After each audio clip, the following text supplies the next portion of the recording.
Today's TED Talks are being brought to you by Cota Painting. Contact Cota Painting for all your interior and exterior painting needs. Servicing the Bemidji and Walker area. Call Vern at 701-330-1261. That's 701-330-1261. Ted Sputzler here from Twins Daily and at TL Schwarz on Twitter. Another week down for the Twins, and it was definitely a down week for the Twins. After sweeping the Kansas City Royals and looking like a better team, they came out absolutely flat all weekend long. A Texas Rangers team that is really begging to be beaten, coming off the firing of manager Chris Woodward.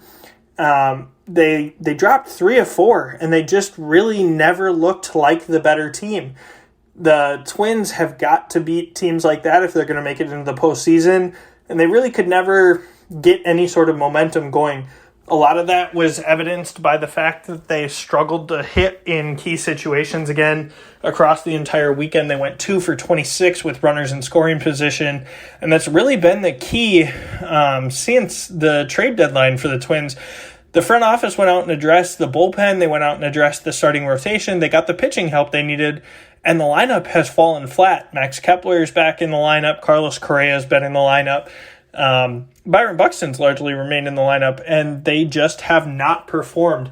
It's been a very difficult stretch run here in August for the Twins.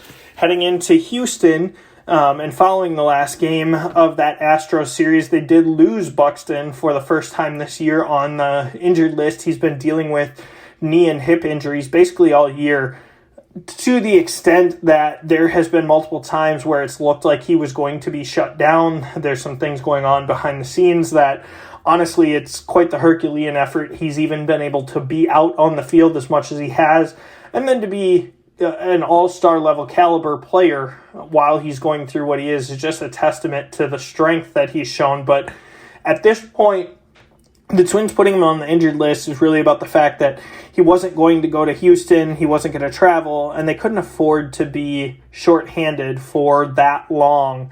The problem is his injury is not just a 2-week thing, and whatever reason to bring him back would really negate the management that they've done with the injury to this point. So I don't know if it's a 10-day thing or a full rest of the season thing, but I wouldn't be shocked if we're done with Byron Buxton for the year.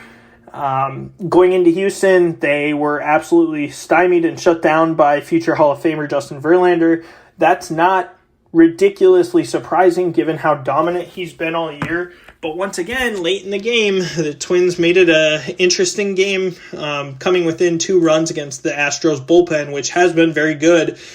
And coming up in a key situation, they got nothing late, and they got nothing late from guys that really shouldn't be in those spots. Jake Cave was up with runners with the bases loaded, I believe, in 2 outs.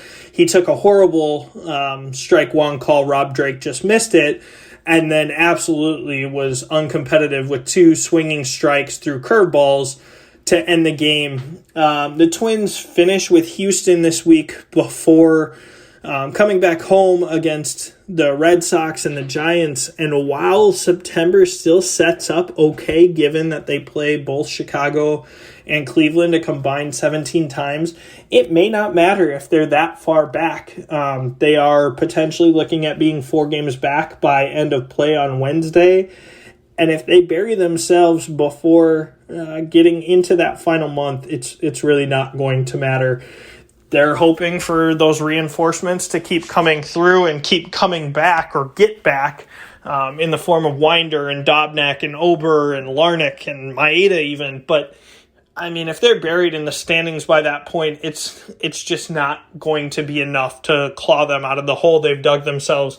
It's really too bad to see a situation where a clubhouse has talked all year about being very tight-knit and well gelled together, and then the front office puts a strong foot forward and adds talent and fixes deficiencies, and then the entire lineup just flops. It's really looking like this team is lacking that leader to push them forward and get on them, both from a player perspective, but not even a manager perspective, just that voice in the clubhouse that can really help them to take that next step and ask for more. It'll be an interesting week, and this is kind of put up or shut up time.